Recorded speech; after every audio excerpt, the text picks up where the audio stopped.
আউযু বিল্লাহি মিনাশ শাইতানির রাজিম বিসমিল্লাহির রহমানির রহিম। আসলে তারা গ্রাম বাংলার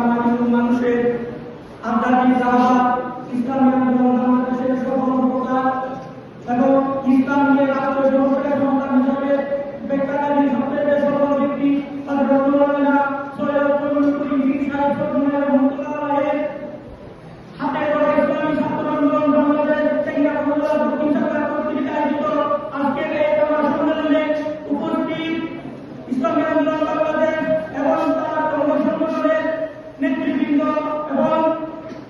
স্কুল কলেজ মাদ্রাসা থেকে আগত প্রিয় ছাত্র